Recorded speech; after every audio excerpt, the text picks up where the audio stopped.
इन लोगों का कहना है कि प्रीतिका यहाँ पर थी जब जज श्रीकांत यहाँ पर आए और उन्होंने उस पर गोली चलाई। उसके बाद वो यहाँ पर आकर खुद को गोली मार दी। उस वक्त मतलब जब ये सब हो रहा था उस वक्त यहाँ पर जो लोग थे वो कहाँ है? वो लोग कोर्ट रूम में।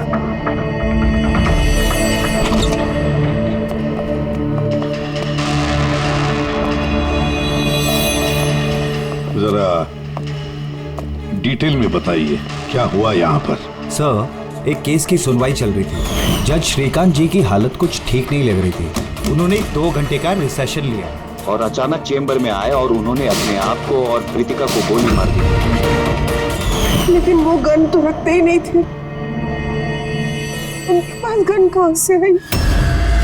ये तो हमें भी नहीं पता सर कि गन आई कहाँ से, लेकिन गन उनके पास थी जरूर सर। तो गन का इंतजाम पहले से कर रखा है। लगता है जज साहब ने पूरी प्लानिंग की थी कृतिका का खून करने की। लगता तो ऐसे ही है। वैसे जज साहब की इस केस में कोई पर्सनल इन्वॉल्वमेंट थी? नहीं सर, ऐसा तो कुछ भी नहीं था। कृतिका के साथ कोई व्यक्तिगत दुश्मनी? जज साहब तो बहुत ही सुलझे हुए इंसान थे सर। केस के हर एक पहलू पर बहुत ही बारीकी से गौर करते थे सर। मुझे पिछले कई दिनों से लग रहा था कि कुछ ना कुछ गलत जरूर है उनके साथ। मैम, क्या जज साहब की तबीयत ठीक नहीं थी? वो तो मुझे नहीं पता, लेकिन हाँ, उनको कुछ अजीब अजीब सी आवाजें सुनाई दे रही थी। वो सब हम एक बार आ जाइए श्रीकांत, खाना लगा रही हूँ।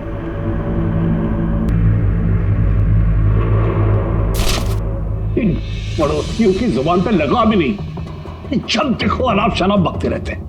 अरे क्या हुआ श्रीकांत, इतना क्यों चिढ़ रहे हो? पहले जाके पड़ोसियों का मुंह बंद करो, नहीं सुननी मुझे उनकी बकवास। कैसी बातें कर रहे हो श्रीकांत? पड़ोसी तो बेचारे पिछले 1 महीने से लंदन गए हुए हैं और उनकी आवाज यहाँ तक कैसे आ सकती है? कुछ भी बात कर रहे हो आप श्रीकांत। कौशल, पता नहीं श्रीकांत को क्या हो गया है, कुछ अजीब सा बिहेव कर रहे हैं। और पता है तुम्हें, उसे पड़ोसियों की आवाज सुनाई दे रही है जबकि वो घर बंद है, वहां पे कोई नहीं है। किसे बता रही हो? किसे बता रही हो? और तुम क्या समझती हो? तुमसे झूठ बोल रहा हूं मैं? पूरा बात ऐसे, नाटक बंद करो, बताओ तुम लोगों ने इस घर में क्या छुपा रखा है? बताओ मुझे, बताओ। मैं सब जानता हूं, सब जानता हूं। तुम मुझे पागल बनाने की कोशिश कर रही हो ना? श्रीकांत, ये तुम्हें क्या हो गया है? हाँ? अपनी हालत देखो क्या बना के रखी है। पर यहाँ पे कोई नहीं है, किसकी आवाज सुनाई दे रही है तुम्हें? सुनाई दे रही है मुझे, उनकी आवाज सुनाई दे रही है। यही है, लेकिन मैं किसी की नहीं सुनूंगा, किसी की नहीं सुनूंगा। कहीं उन्हें कोई दिमागी बीमारी तो नहीं थी? नहीं सर, 15 अप्रैल तक तो ठीक थे, लेकिन हम रेड कैंडी हॉस्पिटल गए थे ना, उसके बाद ये सब कुछ होने लगा था उनके साथ। Red candy hospital? जी सर, इस हॉस्पिटल में चल के पता करते हैं कैसा क्या हुआ था वहां पे कि ये जज साहब अचानक ऐसा बर्ताव करने लगे। सर, इस केस में आखिर बचा ही क्या है? जिस आदमी ने खून किया उसी ने अपने आप को मार लिया। वही तो पता लगाना है ना फ्रेडी, वही तो पता लगाना है कि एक जज ने अपने सामने वाले आरोपी को गोली क्यों मार दी, खून क्यों किया, और तो और उसके बाद में अपने आप पर भी गोली चलाई। क्यों?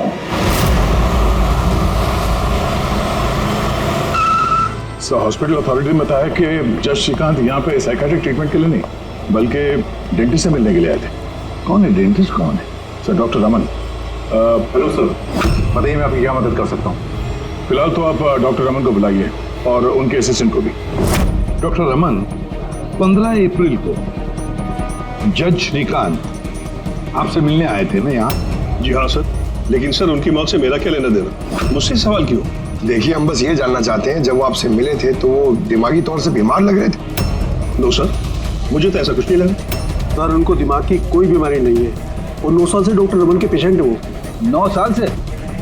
मतलब आप लोग उसके बारे में बहुत कुछ जानते होंगे। बहुत कुछ नहीं सर, सब कुछ। कुछ और क्या जानते हैं, जरा बता सकते हैं? सर अभी बताने के लिए तो सिर्फ इतना ही है कि वो बहुत शॉर्ट टेम्पर्ड थी, बहुत जल्दी उन्हें गुस्सा आ जाता था, but he was not delusional. अगर उन्हें कोई दिमागी बीमारी नहीं थी तो फिर उन्हें वो आवाजें क्यों सुनाई दे रही थी? क्या हुआ क्या था उन्हें? पर सर आप इसमें मेडिकल एक्सप्लेनेशन क्यों ढूंढ रहे हैं? हम लोग इतने मेडिकल एक्सप्लेनेशन क्यों ढूंढ रहे हैं? दया, कोई भी आम इंसान ऐसे ही अचानक से उठकर किसी पर गोली चलाता है, क्या ये नॉर्मल हो सकता है? नहीं, कुछ ना कुछ तो गड़बड़ जरूर है, कुछ तो हुआ है, पर क्या?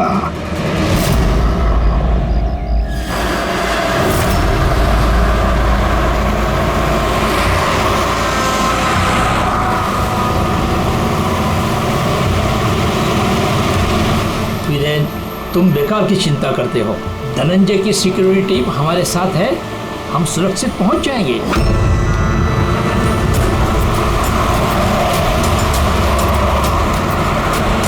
वो बात तो ठीक है, लेकिन आपको धमकियां मिल रही हैं। देखो वीरेन, हमारे कामों में धमकियां मिलती रहती है और ऐसी धमकियों से मुझे डर नहीं लगता है। देखो, डर तो मुझे भी नहीं लग रहा, क्योंकि मुझे धनंजय और उसकी टीम पे पूरा भरोसा है।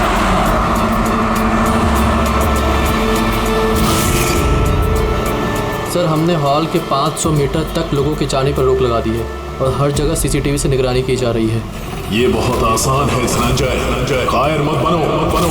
हम जानते हैं इस काम को तुम पूरा करोगे, वो भी अपने हाथों से।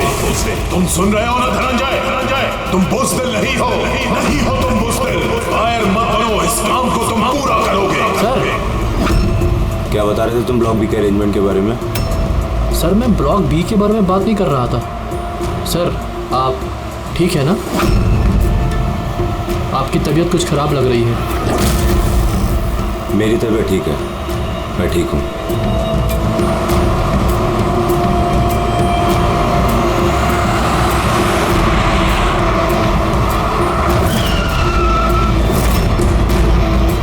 धनंजय, तुम्हें उसे मारना होगा। मार दो धनंजय, मार दो। गाड़ी रोको।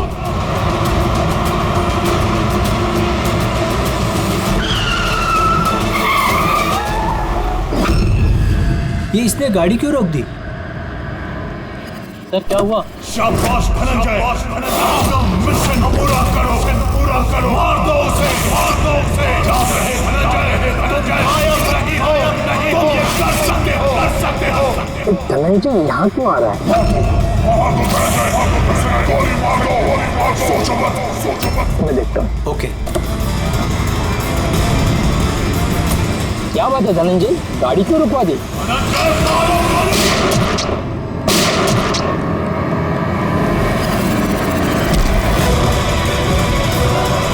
ओह माय गॉड! संजीव जी, आपको क्या हो गया? धनंजय, ये क्या कर दिया तुमने?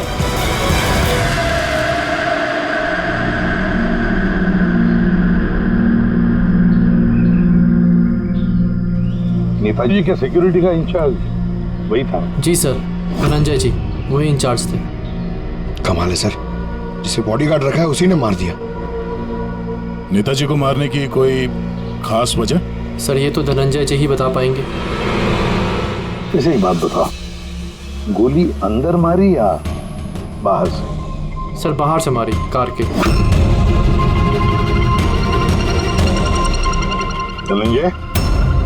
धनंजय, सदमे में लगता है। तुम लोग जा कर रहे थे? सर, नेताजी की चिल्ड्रन फाउंडेशन की मीटिंग थी, वहाँ जा रहे थे। हमारी गाड़ी आगे थी और नेताजी की कार पीछे, और मैं धनंजय जी से नेताजी की सिक्योरिटी के बारे में बात कर रहा था, पर ये मेरी बातों में ध्यान नहीं दे रहे थे और कुछ खोए से लग रहे थे सर। इनके चेहरे में एक अजीब सी बेचैनी थी। मैंने उनसे पूछा कि क्या हुआ, तो कुछ बहकी सी बातें करने लगे। सर, जब श्रीकांत के साथ भी तो ऐसे ही हुआ था। कहीं ये दोनों केस एक जैसे तो नहीं है? और कोई साथ में था नेताजी के? वीरेन जी सर। वीरेन जी? जी सर। आप नेताजी के साथ थे ना? हाँ सर, मैं ही था। नेताजी ने आपको कुछ बताया?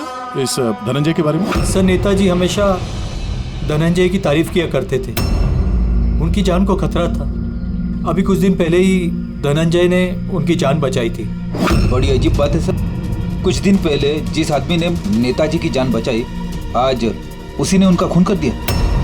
एक गोली मारने के बाद धनंजय ने भागने की कोशिश की? नहीं सर, खुद को गोली मारने की कोशिश की थी।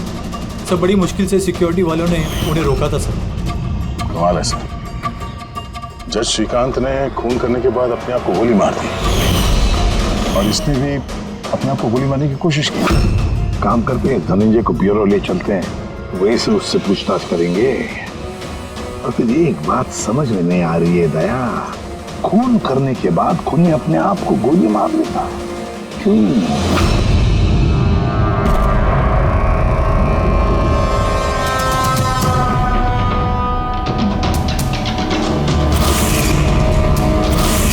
बस डॉक्टर बीना ये क्रिमिनल साइकोलॉजी में रिसर्च कर रही है। हाँ, इन्हें दोनों केस के बारे में बता दिया? Yes boss.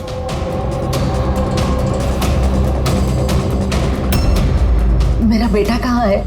मुझे उससे मिलना है। श्री नेताजी के सिक्योरिटी इंचार्ज धनंजय की माँ। उसे यहाँ क्यों लाए हो? देखिए, आपके बेटे ने नेताजी का खून किया है। जी नहीं, मेरा बेटा किसी की हत्या नहीं कर सकता।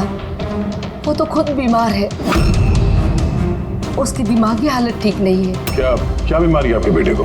पिछले कुछ दिनों से उसे कुछ कुछ आवाजें सुनाई देती है।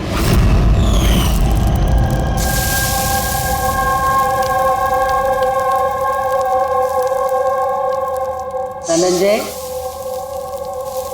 क्या बात है बेटा? बड़े परेशान लग रहे हो।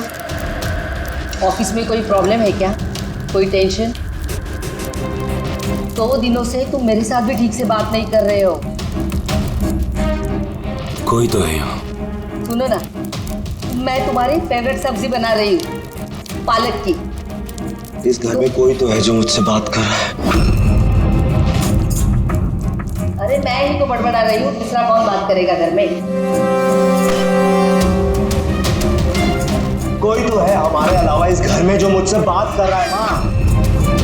माँ, कोई तो है इस घर में हमारे अलावा। माँ, मुझे अजीब सी आवाजें सुनाई दे रही हैं। कोई मुझसे बात कर रहा है। हम दोनों के सिवा कोई नहीं है बेटा घर में। कोई है जो मुझसे बातें कर। बंद हो गई आवाज, फिर से आ रही है। कोई तो है माँ। कोई नहीं है, कोई नहीं। अरे कोई तो है माँ यहाँ पर। कोई नहीं है बेटा, तुम यहाँ आ जाओ। लगता है तुम्हारी तबीयत ठीक नहीं है, हमें डॉक्टर के पास जाना चाहिए। लेकिन ऐसा तो स्किज़ोफ्रेनिया में होता है। स्किज़ोफ्रेनिया? हाँ, जैसे कि आप सभी लोग जानते हैं कि स्किज़ोफ्रेनिया एक मानसिक बीमारी होती है। ऐसे में पेशेंट को बहुत सारी आवाजें सुनाई देती हैं, लोग ना होने के बावजूद भी दिखाई देते हैं और पेशेंट अपने आप को मारने की कोशिश भी करता है। क्या आप मुझे बताएंगे कि इन दोनों पेशेंट की उम्र क्या थी? श्रीकांत जी की उम्र 50 साल और धनंजय 42 साल का। लेकिन इस उम्र में स्किज़ोफ्रेनिया नहीं होता। क्या मैं उनसे मिल सकती हूँ? मुझे पेशेंट से बात करनी है। हाँ बिल्कुल, पूरी।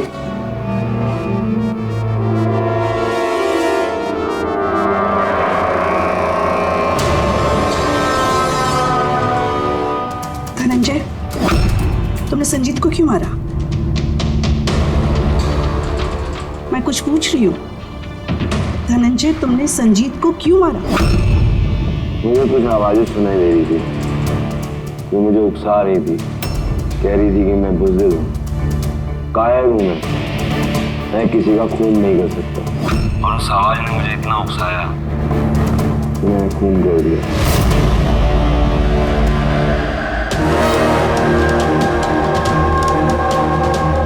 और ये तुम्हारा गाल? ये गाल क्यों सूजा हुआ है? मेरे दांत में इन्फेक्शन। जज श्रीकांत, उनके दांत में भी इन्फेक्शन था सर? मेरे बेटे के भी दांत के इलाज के बाद ही उसकी तबीयत खराब रहने लगी। क्या? दांतों का इलाज करवाया, उसके बाद में तबीयत खराब हो गई? किस डेंटिस्ट के पास इलाज करवा रहा था वो? Doctor Raman, red candy hospital. Red candy hospital गए थे ना, उसके बाद ये सब कुछ होने लगा था उनके साथ। है ना बड़ा अजीब कोइंसिडेंस। धनंजय और श्रीकांत दोनों का भी दांत का प्रॉब्लम, दोनों का डेंटिस्ट भी एक, और ट्रीटमेंट के बाद दोनों की तबीयत भी बिगड़ जाती है। ये कैसा कोइंसिडेंस? गड़बड़ है, बहुत बड़ी गड़बड़ है। इस धनंजय और जज श्रीकांत के दांतों का एक्सरे निकलवाओ, पता तो चले सारा चक्कर है क्या।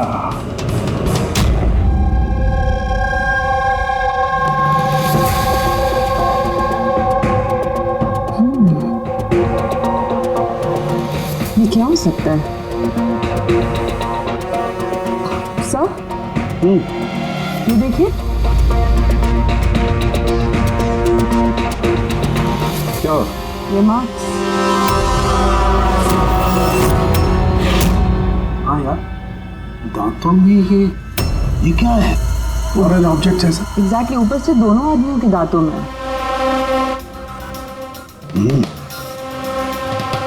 दोनों आदमियों के दांतों में कुछ फॉरेन बॉडी जैसा कुछ। क्या हो सकता?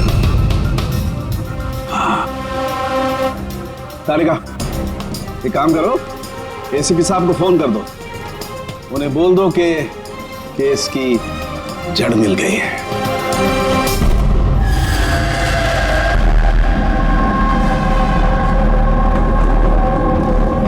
ये देखो बॉस, दोनों के दांतों में इस तरीके की चिप।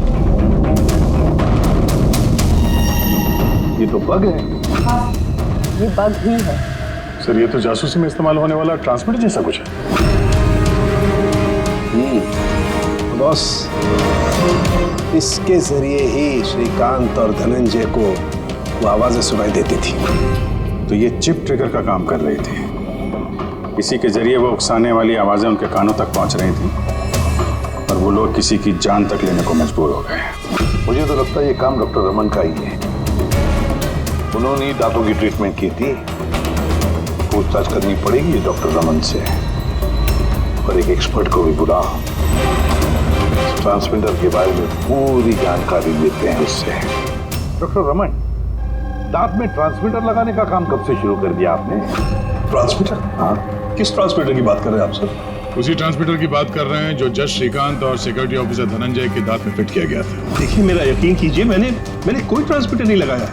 ये क्या बकवास कर रहे हैं आप? डॉक्टर साहब, दांतों में ट्रांसमीटर क्यों लगवाएंगे? सर, आप हमारे हॉस्पिटल को बर्बाद करने पे तुले हैं। डॉक्टर रमन हमारे हॉस्पिटल के जिम्मेदार डॉक्टर हैं सर। ये इस तरह का काम हरगिज नहीं कर सकते। और इस तरह का काम यहाँ पे हुआ तो है। हमें श्रीकांत और धनंजय के दांत से ये ट्रांसमीटर मिला है, और इन्हीं ट्रांसमीटर्स की वजह से वो दोनों भी स्किज़ोफ्रेनिक बन गए। सर, वो दोनों मेरे बहुत पुराने पेशेंट हैं। श्रीकांत 9 साल और धनंजय 2 साल। सर, भला मैं अपने पेशेंट के साथ ऐसा क्यों करूं? ये तो आप बताइए ना, क्यों लगाया ट्रांसमीटर? मेरा यकीन कीजिए, मैंने कोई ट्रांसमीटर नहीं लगाया। क्योंकि डॉक्टर रमन के पास ट्रांसमीटर बनाने और उससे मोलार इम्प्लांट्स की ट्रेनिंग ही नहीं है। ये सिर्फ डॉक्टर हैं, दांतों के अच्छे डॉक्टर।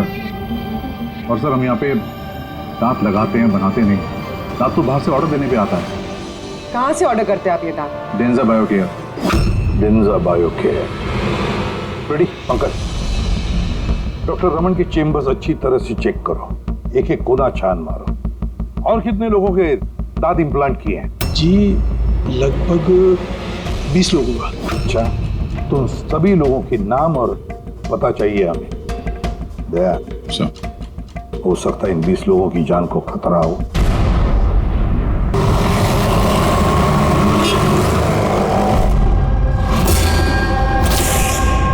कुछ समझ में आ रहा है? हाँ सर, कुछ समझ में आ रहा है। यही कि ये ट्रांसमीटर जितना छोटा है उतना ही पावरफुल है। कितनी रेंज है इसकी? सर, इसकी रेंज यही कोई 15 से 20 मीटर है।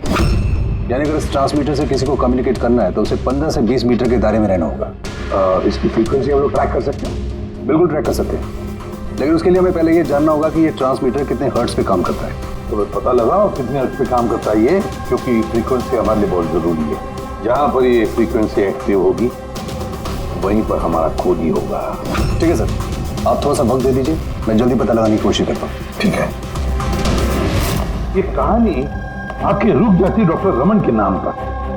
सारा का सारा शब्द डॉक्टर रमन पे ही है। लेकिन सर वो अपने पुराने पेशेंट का खून क्यों करेगा? हाँ सर, हॉस्पिटल एडमिनिस्ट्रेटर बता रहा था कि ऐसा ट्रांसमीटर बनाने की काबिलियत डॉक्टर रमन में नहीं है। तो शक के घेरे में तो ये कविता और वीरेंद्र भी है। हो सकता है इनमें से किसी ने मारा। हो सकता है, बिल्कुल हो सकता है, लेकिन ये जो भी है वो 15 और 20 मीटर के दायरे में ही काम कर रहा है। जो 20 लोगों के बारे में क्या पता चला? नहीं सर, उनका आपस में कोई कनेक्शन नहीं है। यहाँ तक कि श्रीकांत और धनंजय ये भी एक दूसरे को नहीं जानते। फिर भी अभी उन 20 लोगों से जाकर मिलो, उनसे पूछो क्या उनके साथ भी वैसे हो रहा था जैसे धनंजय और श्रीकांत के साथ हो रहा था क्या? और एक बात, लॉर्ड चेंबर और चेंबूर, पता लगा वहां पर कितने सेलफोन एक्टिव थे उस खून के दौरान। और देख उस दांत बनाने वाली कंपनी में जाकर पूछताछ करो, देखो कौन हो सकता है जो दांत में ट्रांसमीटर फिट कर सकता है।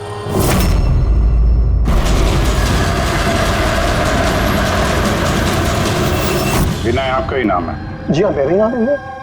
सॉरी मैंने आपको पहचाना नहीं। हम CID से। सर मुझसे कोई गलती हुई क्या? नहीं, अब गलती नहीं हुई। एक्चुअली एक केस के सिलसिले में हम कुछ पूछताछ करने आए। आपके दांतों में कुछ प्रॉब्लम थी ना? हाँ। ये इलाज कहाँ कराया था आपने? रेड किडी हॉस्पिटल। इलाज के बाद से कोई कुछ तकलीफ हुई? I mean, कुछ अजीब अजीब आवाजें सुनाई देती हों या जैसे कोई ऑर्डर दे रहा है कुछ करने के लिए? नहीं ऐसा तो कुछ नहीं हुआ, लेकिन एक दो बार दर्द हुआ था। वो तो नॉर्मल है, दांत लगवाएंगे तो थोड़ा बहुत दर्द तो होगा ही। ठीक है, अगर ऐसी कोई तकलीफ हो तो फौरन हमें बताइएगा। और हाँ, किसी अनजान आदमी के बहकावे में नहीं आना और किसी के बुलाने पे किसी अनजान जगह नहीं जाना है। ओके जी, ध्यान रखिएगा। जी सर। डॉक्टर रमन बहुत अच्छे हैं। दांत लगाने के बाद से मुझे जरा सी भी तकलीफ नहीं है। आपको कोई आवाजें सुनाई दे रही? क्या मतलब है इसका? नहीं, जिन जिन लोगों को भी डॉक्टर रमन ने दांत लगाए हैं उनमें से कुछ लोगों को अजीब सी आवाजें सुनाई दे रही हैं। मेरे साथ तो ऐसा कुछ भी नहीं हुआ है। अच्छा, अगर ऐसा कुछ भी हो आपके साथ तो आप हमें प्लीज इन्फॉर्म करिएगा। या श्योर। आप लोग यहाँ पे दांत बनाते हो या मिनिएचर ट्रांसमीटर? क्या मतलब सर? मतलब ये कि यहाँ पे दांतों में ट्रांसमीटर फिट किए जाते हैं, खून करने की साजिश रची जाती है यहाँ पे। नहीं सर, आप लोगों को गलतफहमी हो गई है। हम इस तरह के इलीगल काम नहीं करते हैं। इलीगल काम हुआ है यहाँ पे। ये देखिए, रेड कैंडी हॉस्पिटल में आप लोगों ने दांत भेजे थे ना? जी हाँ मैडम। उसके अंदर ट्रांसमीटर फिट किए गए थे। जज श्रीकांत और सिक्योरिटी ऑफिसर धनंजय, उनके दांत यहीं पे बने थे ना? एक मिनट से मैं चेक करता हूँ।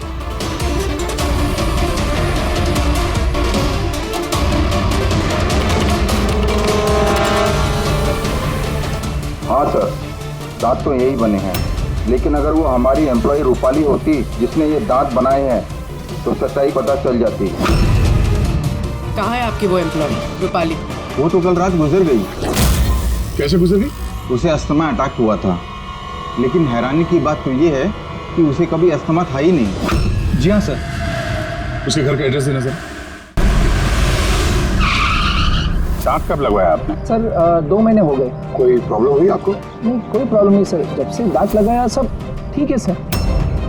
कुछ आवाजें सुनाई दे रही हो अजीब अजीब सी? नहीं सर, पर हुआ क्या सर?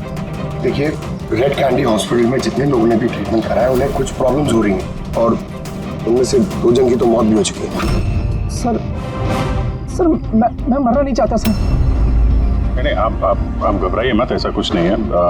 आपको कभी भी ऐसी कोई प्रॉब्लम हो कि कुछ अजीब अजीब सी आवाजें सुनाई दे रही हो या फिर कोई ऐसा आदमी दिख रहा हो जो है नहीं, मतलब दूसरे बोल रहे हैं कि किससे बात कर रहे हो, तो अगर ऐसा कभी हो तो फौरन हमें कांटेक्ट करिएगा।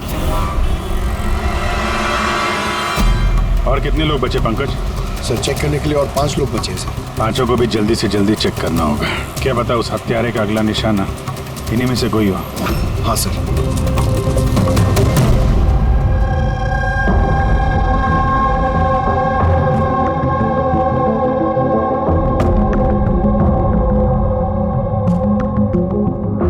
हाँ भाई, पता चला कि नहीं कुछ? सर मैं ऑलमोस्ट पहुंच गया, बस थोड़ी सी देर सर। सर जज श्रीकांत और संजीत का संबंध है सर। अच्छा, कैसा संबंध? सर ये केस फाइल देखिए, 2009 में एक डॉक्टर रिसर्च कर रहे थे, लेकिन उसकी ग्रांट नेताजी संजीत ने कैंसिल कर दी। और इस डॉक्टर का प्रैक्टिस करने का लाइसेंस कैंसिल किया नेताजी संजीत ने, और उसे सजा सुनवाई जज श्रीकांत। नाम है डॉक्टर ललित। सर ये डॉक्टर ललित है कौन? पता लगाना पड़ेगा ये डॉक्टर ललित है कौन और किस बात पर रिसर्च कर रहा था। तो आपकी बेटी ने टूथ इम्प्लांट करवाया था? हाँ, अभी 2 दिन पहले ही कराया था इम्प्लांट रेड कैंडी हॉस्पिटल से। सर, जिस दिन से टूथ इम्प्लांट करवाया है अजीब अजीब बातें करती है और बहुत डरी हुई भी है। मॉम, क्या हुआ, कुछ चाहिए? कोई आया क्या घर में? कोई भी तो नहीं। नहीं मॉम, कोई तो है घर में। मैं हूँ, तुम हो और पापा तो हांगकांग में है, और कोई आएगा तो बेल बजाएगा ना। बेल भी तो नहीं बजी है। पता नहीं मॉम क्या हो रहा है, जब से सोकर उठी हूँ ऐसा लग रहा है कि घर में कोई है और मेरे बारे में अजीब अजीब सी बातें कर रहे हैं मुझसे। समझ में नहीं आ रहा है। मेरी तबीयत तो ठीक है। कोई सपना देखा क्या? नहीं मॉम, कोई सपना नहीं देखा। लगता है मेरे कान बज रहे हैं। मॉम प्लीज एक काम करो, मुझे एक कप चाय दे दो मेरे रूम में, मेरा सर घूम रहा है। तो अभी जिया कहाँ है? उसे मैंने साइकियाट्रिस्ट के पास भेजा है, बैंड्रा। देखिए आप उस साइकियाट्रिस्ट का एड्रेस दीजिए, हमारा अभी उससे मिलना बहुत जरूरी है। नंबर लेना। जिया, आज तुम्हें वो काम खत्म करना है। तुम्हें उसे किसी भी हालत में मारना है। ना जिंदा मत छोड़ना उसे, मार दो उसे। आज उसका अंत होना ही चाहिए।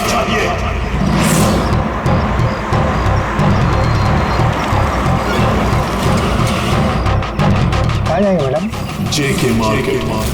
उसे कहो तुम्हें जेके मार्केट जाना है। मैंने कहा मैडम कहाँ जाएंगे? जेके मार्केट। जी बैठिए।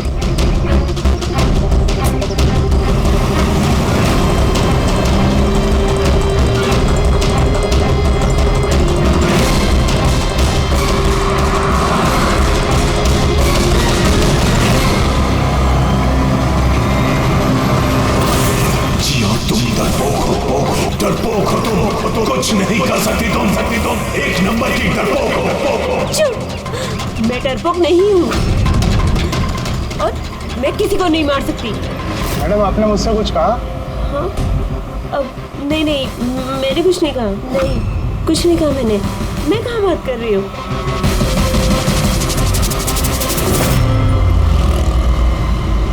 जिया, तुम्हें उसे मारना होगा। तुम उसे जिंदा नहीं छोड़ सकती। तुम्हें उसे मारना होगा जिया, मारना होगा तुम्हें। नहीं, मैं किसी का खून नहीं करूंगी, किसी का भी नहीं। अरे भैया, गाड़ी क्यों रोक दी? मैडम गाड़ी आगे नहीं जाएगी। क्यों नहीं जाएगी? मैंने कहा ना मैडम, गाड़ी आगे नहीं जाएगी। अगर ले जाना ही नहीं था तो बिठाया क्यों? मैडम आप उतरती है या मैं गाड़ी से उतर जाऊं?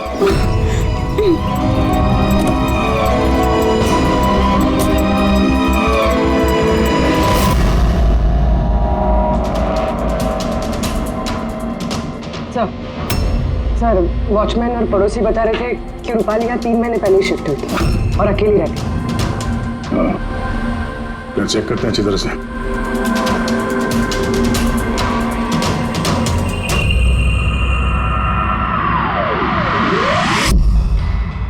ये क्या है?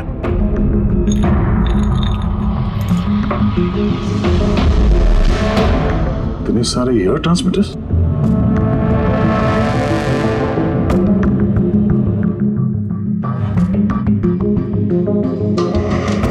डॉक्टर रमन के पेशेंट्स की पूरी डिटेल्स भी है इसमें। ये देखो। सर ये जिया तो वही है जिसके बारे में अभिजीत सर ने हमें बताया था। सर ये रूपाली, ये कहीं किसी की कठपुतली तो नहीं थे?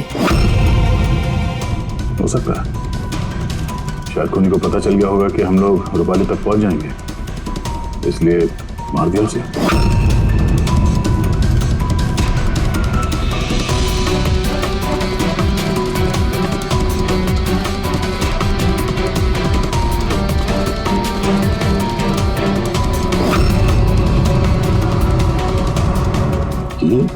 ये नेताजी संजीत, वीरेन और जिया, इन तीनों के चेहरे पे रेड सर्कल। नेताजी के चेहरे पे क्रॉस मारा हुआ। नेताजी तो मारे गए, अब बचे ये वीरेन और ये जिया।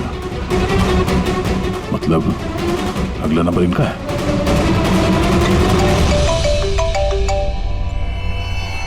हाँ जी, ये जिया साइकेट्रिस्ट से मिलने के लिए गई थी, लेकिन वहां पहुंची ही नहीं। अच्छा, हमें यहाँ रूपाली के घर में एक तस्वीर मिली है जिसमें नेताजी, संजीत, वीरेन और जिया है। ये नेताजी के चेहरे पे तो क्रॉस मारा हुआ है, पर इन दोनों के चेहरे पे लाल पेन से सर्कल बना हुआ है। कहीं ऐसा तो नहीं कि ये जिया वीरेन को मारने के लिए गई है? एक काम करो, तुम वीरेन को अलग करो, पता करो वो कहाँ है। तब तक मैं जिया की लोकेशन ट्रैक करता हूँ और हम लोग मिलते हैं। ओके? या चलिए, सर वीरेन को फोन लगाएं।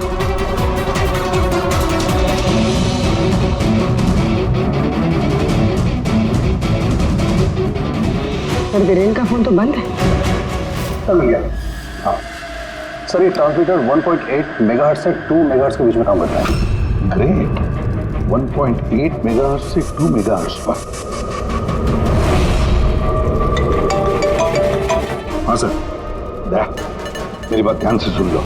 हाँ, पहले तो फ्रेडी ने कमाल कर दिया है। हाँ, रिसर्च करके ऐसा नाम निकाला है जिसका कनेक्शन इस नेताजी संजीत और जज श्रीकांत के साथ है। उस आदमी का नाम है डॉक्टर ललित। हाँ, डॉक्टर ललित। यस, मुझे तो ये डॉक्टर ललित ही बहुत गड़बड़ लग रहा है दया।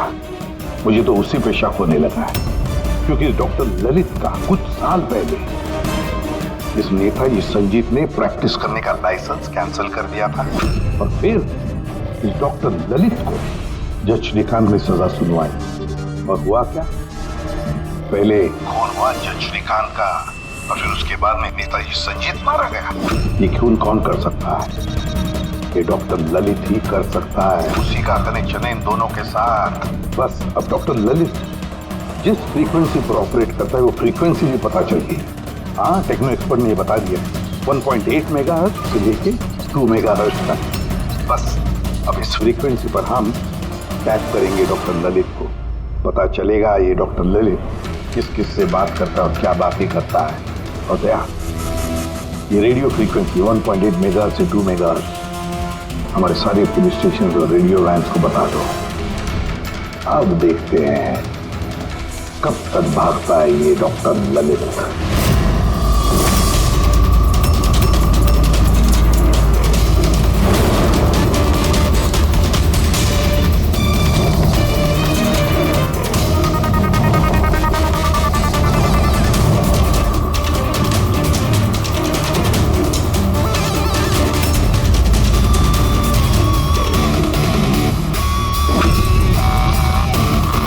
इस फ्रीक्वेंसी पे कोई हरकत नजर नहीं आ रही। जब भी बोलेगा पकड़ा जाएगा। पूरी मुंबई इस फ्रीक्वेंसी को हर 5 किलोमीटर में ट्रैक कर रही है। अगर जिया वीरेन को मारने निकली है तो वो खूनी 1.8 या 2 पे जरूर आएगा।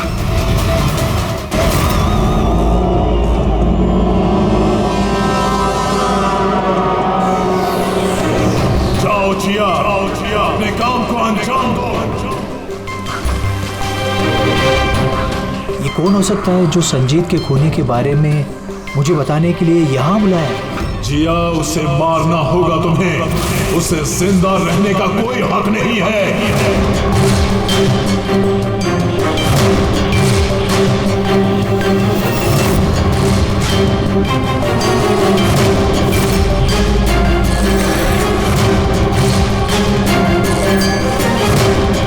ज्यादा सोचो मत, मार दो जिया, उसे मार दो, उसे जिंदा रहने का कोई हक नहीं है। उसकी तरफ देखो, पहचानो उसे, वो तुम्हारे सामने है। उसे जिंदा रहने का कोई हक नहीं। उसी की आवाज है। फ्रीक्वेंसी लोकेट करो। देखो, अपनी बैग से गन निकालो।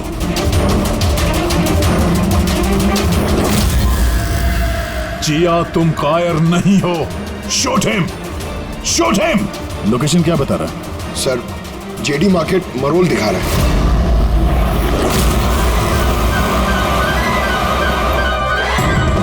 Come on, जिया, मारो। मारो उसे। सर ये क्या हो रहा है? ये मुझे क्यों मारना चाहती थी?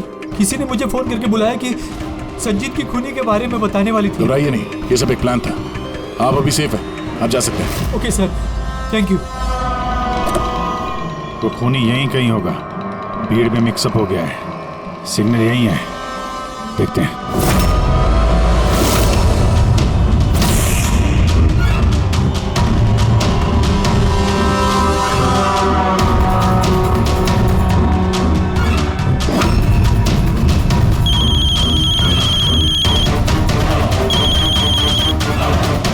हेलो, अभिजीत बोल रहा हूँ, कभी हमसे भी मिल लिया करो। अरे इधर उधर क्या देख रहा है, मेरे पीछे हो। डॉक्टर ललित,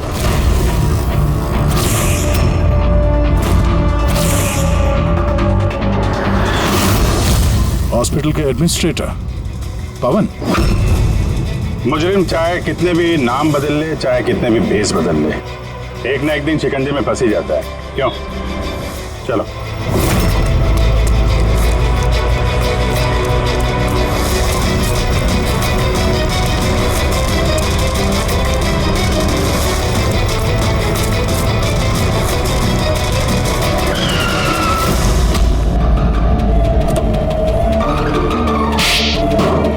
जज श्रीकांत और नेताजी संजीत, इन लोगों का खून क्यों करवाया तुमने? से बदला लेना चाहता था। बदला? लोगों ने मेरी जिंदगी बर्बाद कर दी थी। कैसा बदला? मैं एक होनहार डॉक्टर हूँ। मैं स्किज़ोफ्रेनिया नाम की बीमारी पर उसके ट्रीटमेंट के लिए एक्सपेरिमेंट कर रहा था, वो भी वर्थलेस लोगों पर। मेरी असिस्टेंट जिया ने एचओडी वीरेन को कंप्लेन कर दी और एचओडी वीरेन ने नेताजी संजीत से मेरी ऑफिशियल कंप्लेंट कर दी। और नेताजी संजीत ने तुम्हारा ये एक्सपेरिमेंट रुकवा दिया? हाँ, मेरा प्रोजेक्ट बीच में रुक गया। तो फिर जेल किस लिए गए थे तुम? मेरी लापरवाही की वजह से एक आदमी की मौत हो गई थी। जज श्रीकांत ने मुझे बिना कुछ सोचे समझे 10 साल की सजा दे दी। मेरा डॉक्टर होने का रुतबा छीन गया मुझसे। तो इन लोगों को मार के अपना खोया हुआ रुतबा हासिल कर रहे थे तुम? रमन और रूपाली, इन दोनों का क्या इन्वॉल्वमेंट था? जेल से बाहर आने के बाद मैंने अपने दुश्मनों को ट्रैक करना शुरू कर दिया। मैं उनके अंदर एक डिवाइस फिट करना चाहता था जिससे उनको कुछ पता ना लगे। डॉक्टर रमन और रूपाली मेरी इसमें मदद कर रहे थे। उन लोगों ने कैसी मदद की? जब श्रीकांत और जिया को दांतों में प्रॉब्लम थी, वो अपने चेकअप के लिए डॉक्टर रमन के क्लिनिक पे जाते थे। नेताजी संजीत के दांतों में कोई प्रॉब्लम नहीं थी, बल्कि उनके बॉडीगार्ड धनंजय को दांतों में प्रॉब्लम थी। मैंने उसे फ्री डेंटल चेकअप का लालच दिया और डॉक्टर रमन के क्लिनिक पे भेज दिया। डॉक्टर रमन ने उन्हें नया दांत लगाने की सलाह दी और मेरे कहने पे रूपाली ने उनके दांतों में डिवाइस फिट कर दिया। और रूपाली सब करने के लिए मान गई? हाँ, क्योंकि मैं रूपाली से प्यार करता था। हम दोनों ने मिलकर एक डेंटल क्लिनिक खोला था। रूपाली इस काम में मेरी मदद कर रही थी। तो फिर उसका खून क्यों किया तुमने? क्योंकि जब श्रीकांत और नेताजी के मरने से आप उस तक पहुंच जाते और वो मेरा नाम ले देती, इसलिए मैंने उसे हमेशा हमेशा के लिए चुप करा दिया। फिर बदला लेने के लिए क्या कुछ नहीं किया तुमने? इतनी सफाई से खून किए तो फायदा क्या हुआ? आखिर में पकड़े गए ना? मेरा मिशन किसी को मारना नहीं था सर, मैं बस अपने आप को जीनियस साबित करना चाहता था। मैं चलते फिरते इंसानों को प्यार बना सकता था। अगर यही दिमाग किसी अच्छे काम में लगाते तो आज मुजरिम नहीं बनते और जिंदगी भर जेल की सलाखों के पीछे सड़ते नहीं।